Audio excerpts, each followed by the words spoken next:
PIAC and the PRMA. PIAC was formed under sections 51 and 52 of the Petroleum Revenue Management Act, Act 815, 2011, and under section 56 of the PRMA, it mandates PIAC to publish a semi-annual and annual report on the management of petroleum revenues.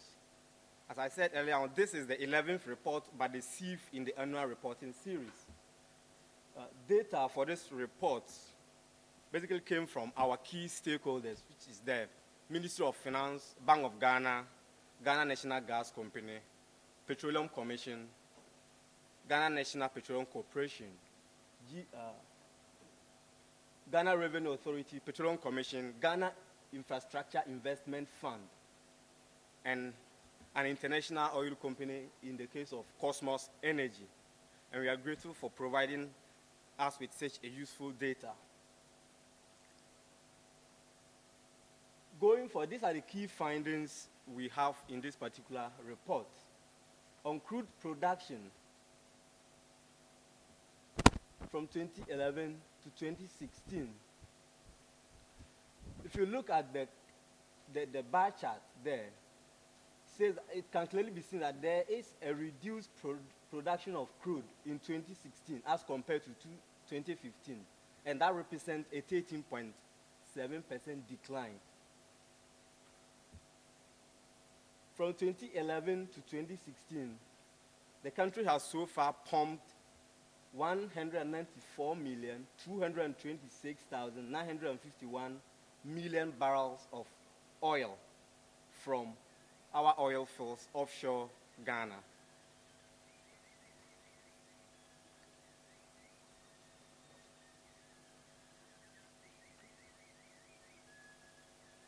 Luckily, in the year 2016, a third field in the form of the 10 field came on stream. We had first oil in August 2016. And this pie chart shows the amount of crude we obtained from both our existing Jubilee field and the 10 field that came on stream last quarter last year.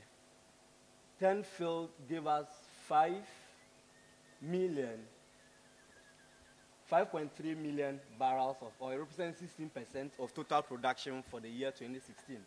And the Jubilee field gave us 26.9 million barrels of crude oil, representing 84% of total crude. As I said earlier on, 10 field came online in August 2016. This chart shows the cumulative trend of crude production since we began in 2010. You can see that every year, since it's a cumulative trend, every year we add the previous year to the following year, and that's the trend established. And as I said earlier on, so far we have produced 194,226,951 barrels of oil so far from our two fields. The 2016 figure, we added that of 10 and Jubilee field to it.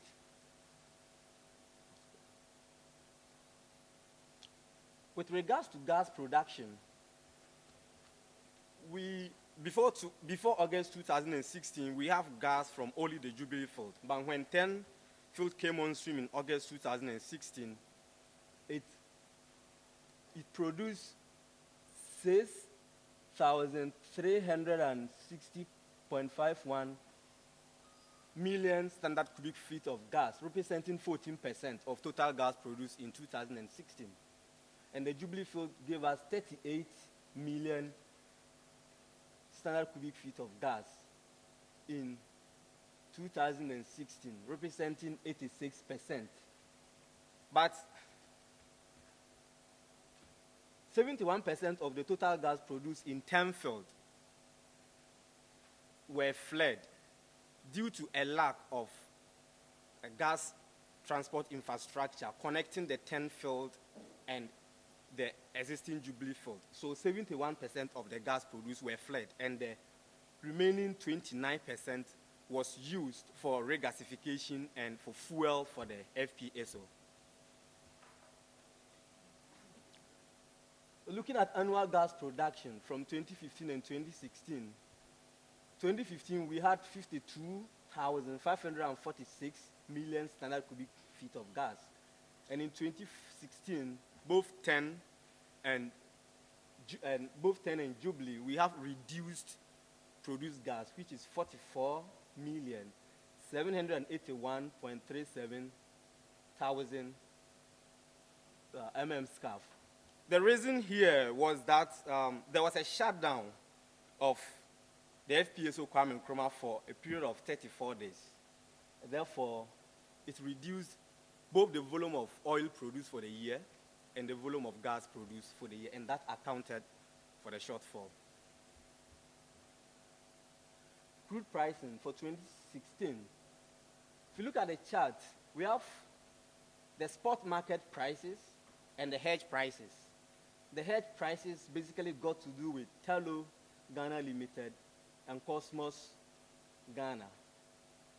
The average spot prices can see that fairly Ghana Group, as in GMPC representing the government of Ghana, sold our share of Jubilee crude at above average price compared to the other Jubilee partners. We obtained $46.13 per barrel.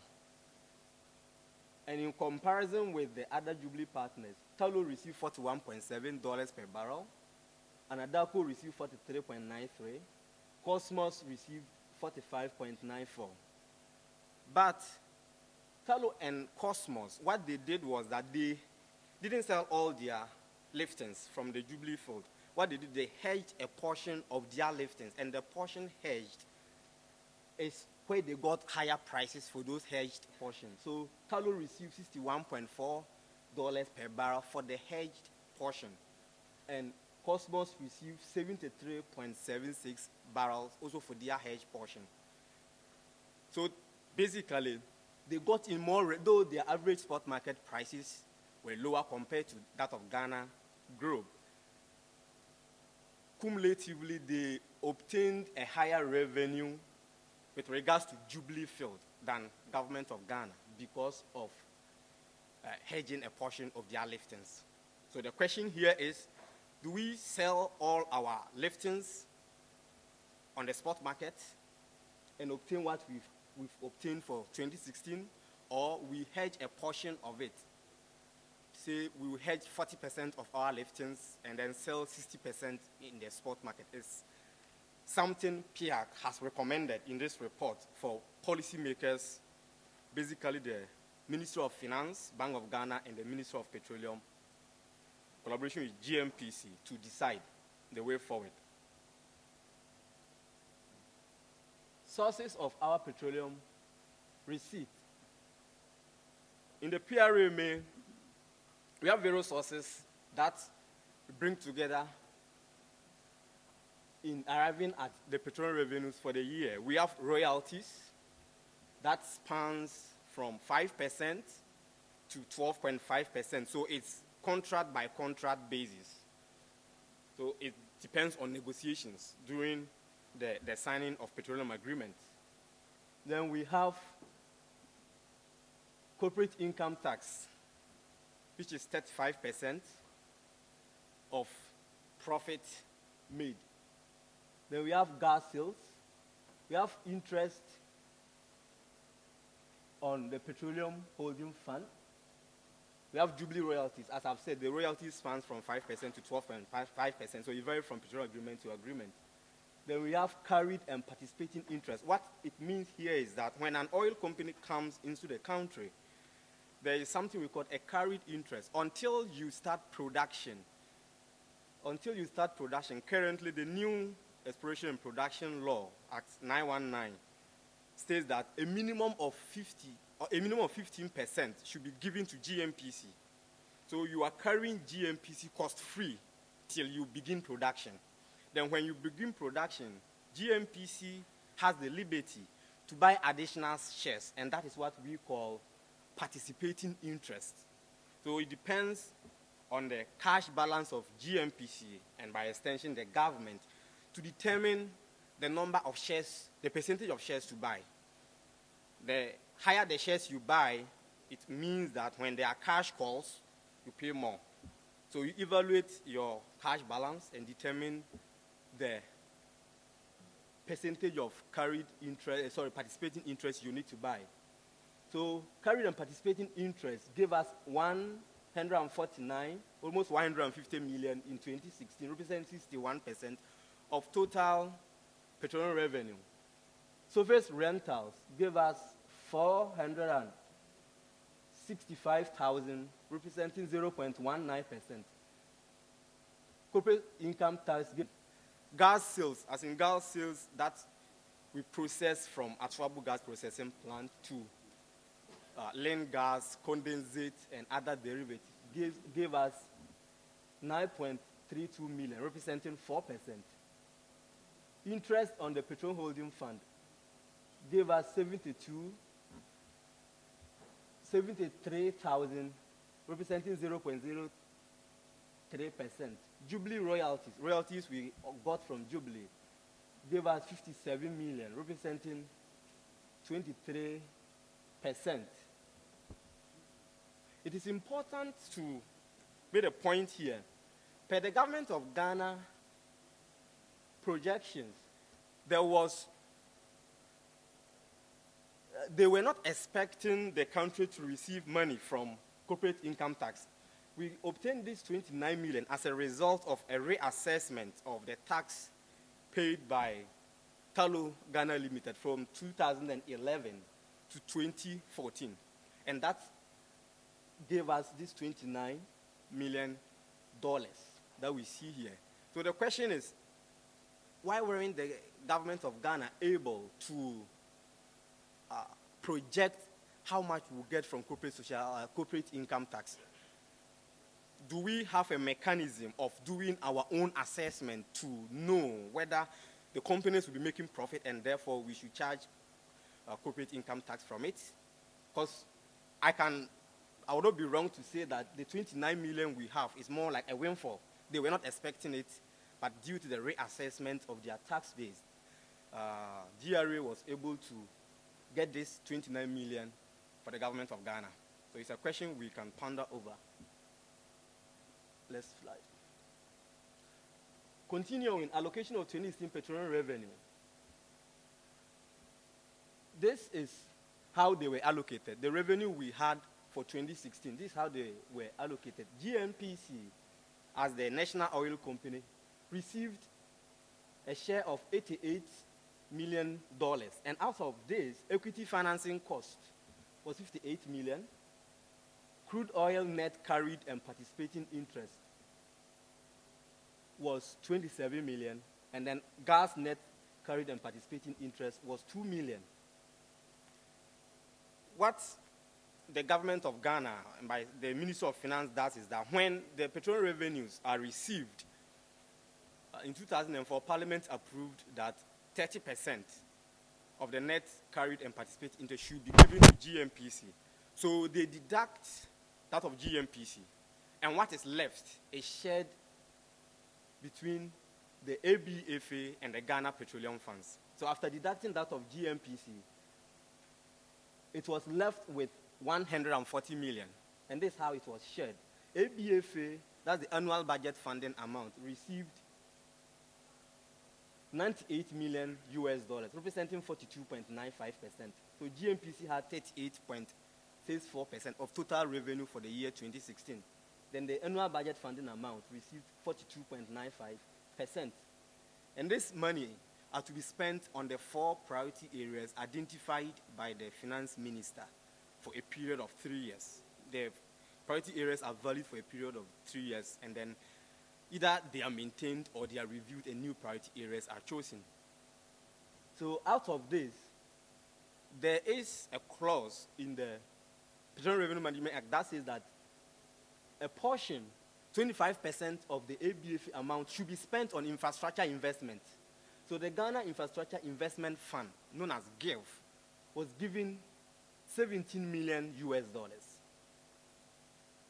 Then the rest were shared to the 4 priority areas for the year 2016, which were amortization of loans for oil and gas infrastructure, capacity building including oil and gas, agriculture modernization, and then road and other infrastructure. So the remainder was shared among them. Now, after deducting the ABFA, the 42%, the 42 million was given to the Ghana Petroleum Fund, and the Petroleum Fund includes two funds, the Stabilization Fund and the Ghana Heritage Fund. And the PRM says that the 42 million should be shared 70-30 between these two funds. So the Stabilization Fund will get 70% of the 42 million, and then the Heritage Fund will get 30% of the 42 million.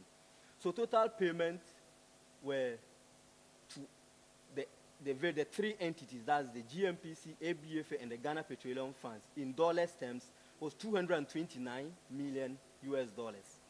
And in CD terms, it was 903 million Ghana cedis.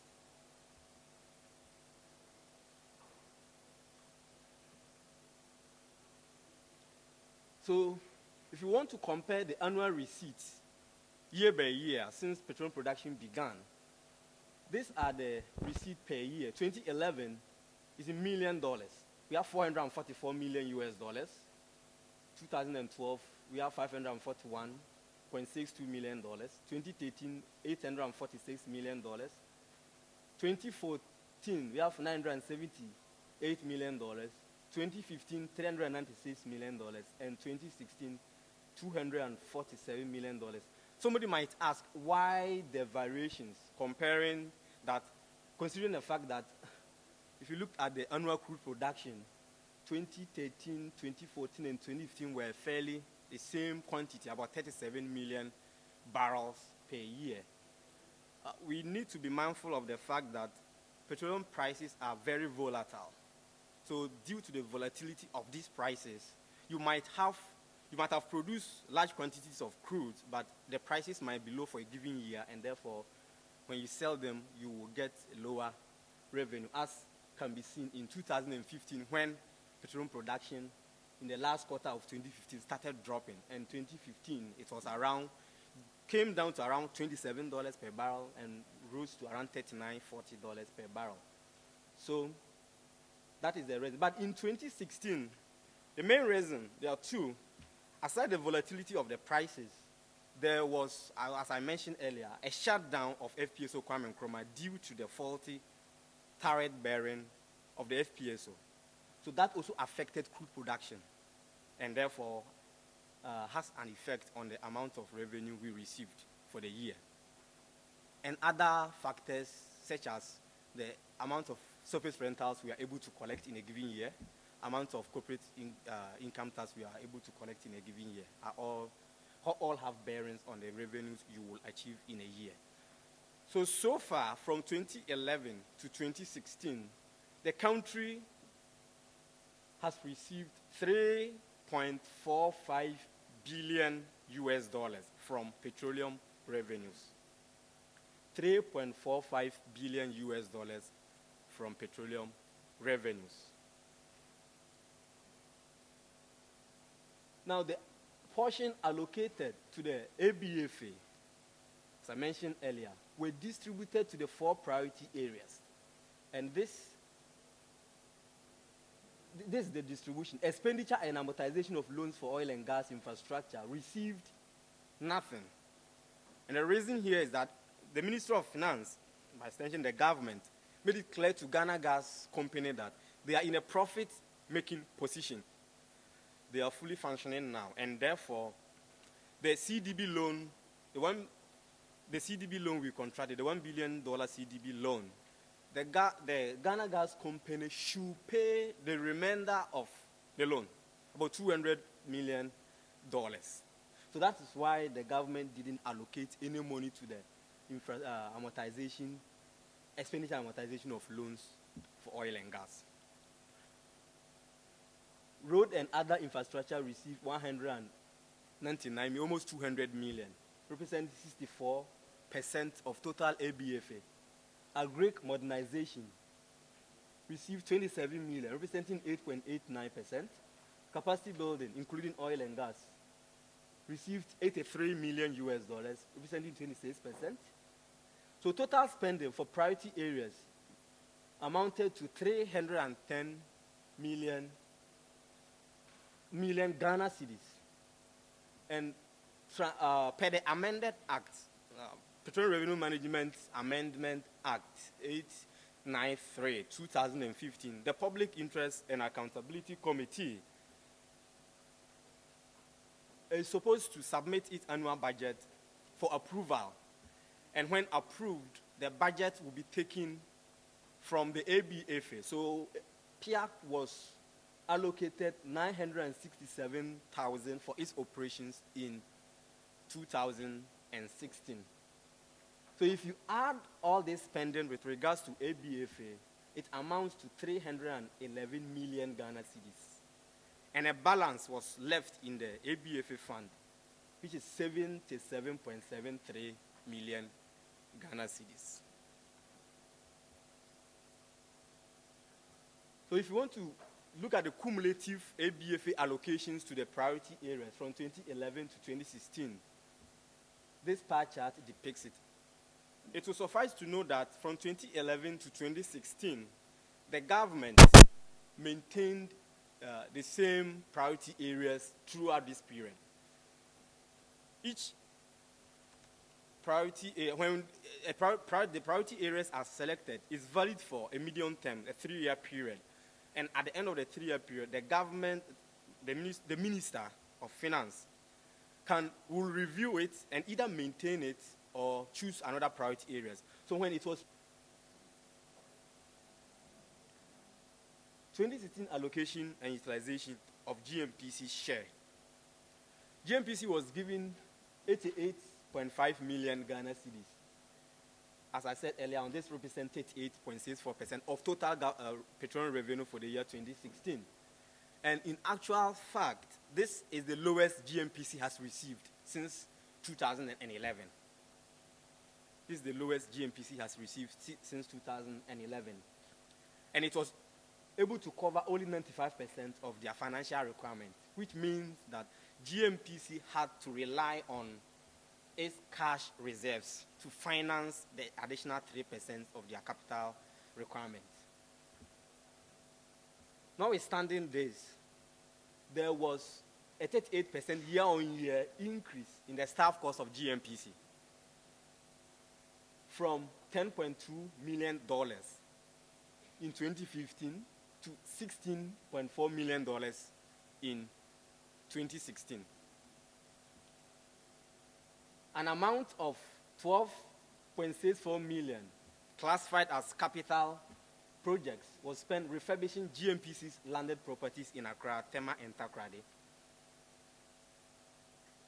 An additional amount of 7.58 million was also spent on the Western Corridor Road project. And here, PIAC has queried GMPC regarding the last item, that there is already road and other infrastructure priority area that we give ABFA allocations to. And if you look at the previous slide, from 2011 to 2016, that priority area alone has received 1.4 billion cedis. So why should GMPC use money given to them to undertake their core mandate, spend $7.5 million of such an amount on Western Corridor Road projects? Why can't the road and other infrastructure priority area fund this project?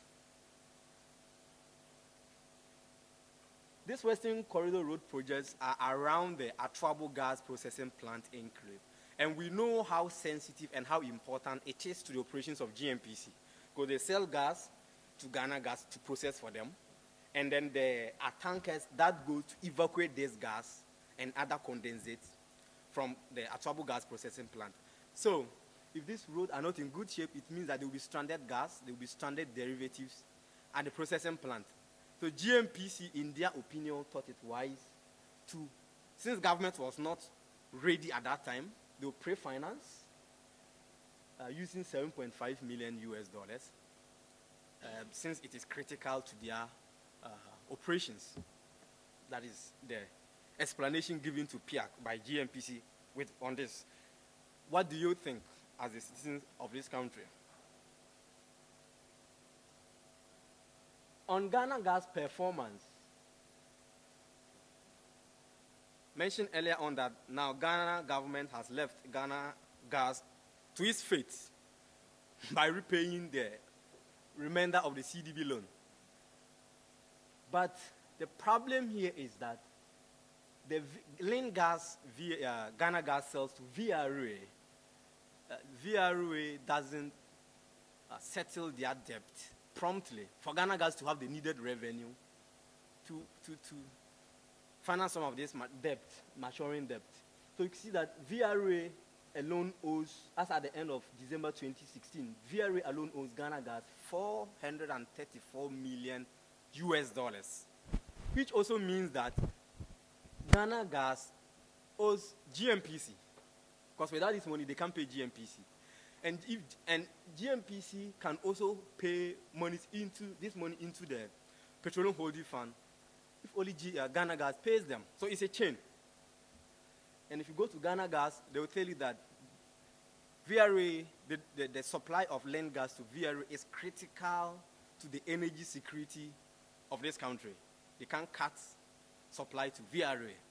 VRA will tell you Gridco owes them. Gridco will tell you ECG owes them. ECG will tell you the Ghana government owes them. So it's a chain. It's a cycle. So what PIAC is saying is that the government of Ghana and VRA should settle this debt as a matter of urgency. So that, because, you see, there is a portion of petroleum holding, the amount that should go into the petroleum holding fund, locked in here. So in order for that fund to receive the needed funds it requires, this debt should be settled promptly, and for GNGC to also settle the remainder of the CDB loan. So the outstanding debt brought forward from 2015 to 2016, as we can see on the first row, is $253 million US dollars. And at the end of the year, amount paid to Ghana Gas was $42 million out of an invoice of $245 million. So receivables as astounding to Ghana Gas. The total debt is $456 million US dollars. So let's subtract the 434 VRA owes Ghana Gas from the total debt of Ghana Gas. That's indebtedness of Ghana Gas. That's 457. VRA alone owes about 91%. The total debt of Ghana, VRA alone is responsible for about 91% of this total debt. Let's go ahead. In 2015, PIAC, in collaboration with the Ghana Oil and Gas for Inclusive Growth and KITE, undertook a 61 district public engagement and across the country. And we asked participants in the various districts on which areas they will want petroleum revenues to be spent, based on the 12 priority areas identified in the Petroleum Revenue Management Act. And this table shows the ranking per each region we visited. Ashanti region, this is their first choice, second, third, fourth, fifth, and sixth choice, all the way through the table. So these are the choices by the regions that they want petroleum revenues to be spent. And we are happy as PIAC we forwarded this to the Ministry of Finance, and we are happy that the current priority areas selected reflect these choices made by the regions. You can see that Agric runs through all the regions as number one priority. It was selected. physical infrastructure and service delivery in education. Education was also key among all the regions. Health was key among all these regions. And then there was something across the country citizens have been calling for, what they term as legacy projects. What they see as a legacy project. So, as a priority area for the next 3 years, road, rail, and other critical infrastructure development has been selected. But per PIAC, our concern is with the definition of other critical infrastructure development. But as we saw in the priority areas past, road and other highways, the monies were so thinly dispersed that you can't feel the impact that priority area made for the past years it was chosen. So we have a concern with the fourth priority area. The definition of other critical infrastructure development is not clearly stated. That allow for amorphous expenditure and thin spreading. We are concerned with that particular priority area. Some recommendations we've preferred in this report are, as I said earlier on, given that GNGC is being caught up in that vicious cycle of indebtedness in the energy sector due to the lack of VRA not paying their debt, we entreat the government and VRA to ensure the immediate payment of this outstanding receivable, because that alone accounts for 91% of Ghana Gas's debt. GMPC needs to be impressed upon to procure a loss of production insurance or business interruption insurance. Here, what we mean by, we notice from our independent analysis that during the 34 breakdown of the FPSO due to the faulty tariff, Tullow and Cosmos secured a loss of production insurance, and that earned them, Tullow had $74 million for that period, and Cosmos had $63 million. We realized that GMPC didn't procure such an insurance. So the state earned $0 during that loss of production period. So we are calling on the Ministry of Finance, Ministry of Energy, to put some of these structures in place so that in case there's a loss of production time, we will have an insurance cover to pay for that loss of production period. GMPC in 2015 also advanced $50 million to the Ministry of Finance, and that was given to the Ghana Gas to pre-finance some of their Western Corridor infrastructure projects. Up till now, that money has not been paid back to GMPC. So we are pressing upon the Ministry of Finance to repay this loan. It's a loan that they advance. So they should repay that loan back to the Ghana National Petroleum Corporation.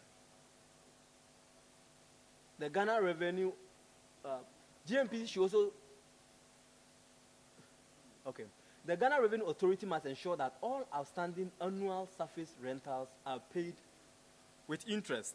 We've engaged the Ghana Revenue Authority. Mr. Seki here can attest to that extensively. And we've realized that not all the oil companies pay their surface rental. It's an annual thing. But most of them are in default. About 15 companies, about 6 paid in 2016. So we are impressing upon the Ghana Revenue Authority and the Petroleum Commission as a regulator to ensure that these monies are paid promptly. Second batch of recommendation.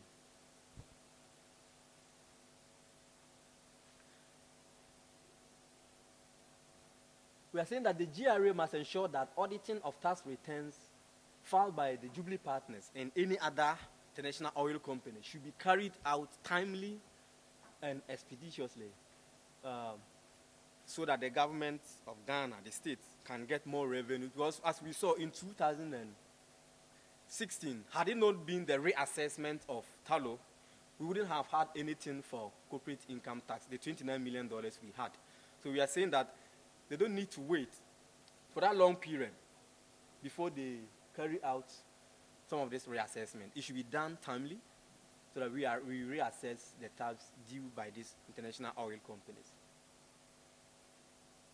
As we also saw that GMPC received the lowest of their allocation in 2016, and we are telling them to desist from spending this dwindling allocation on non-core business, such as what I mentioned earlier, the Western Corridor roads infrastructure, because there is already a priority area meant for road infrastructure. So the government of Ghana should handle that and shouldn't let it fall on GMPC. The ABFA allocation to road infrastructure should continue to be spent on fewer road projects so as to ensure timely completion of beneficiary roads. We have gone around the country, and one thing that is common among all the districts we visited is that why can't we identify petroleum revenue projects like we did with HIPIC funds? So if petroleum revenues are used to construct this road or this school building or this infrastructure, it should be labeled funded by petroleum revenues. But the difficulty here is that more often you see that petroleum revenue is used as counterpart funding, and therefore the projects sitting there has different sources of funding, so it's very difficult to label it as petroleum revenue funded projects. So we are calling on the government to limit the number of road projects, especially that are being funded by petroleum revenues, so that we can label some of this as petroleum revenue funded projects. And that will also ensure completion of these projects. The government should impress upon the Jubilee partner to expedite work on the gas export infrastructure on the 10th field. As I said, 71% of 10 gas was fled due to the lack of this infrastructure in place as of December 2016. So we called on the government of Ghana to impress upon the Jubilee partner to expedite some of this work.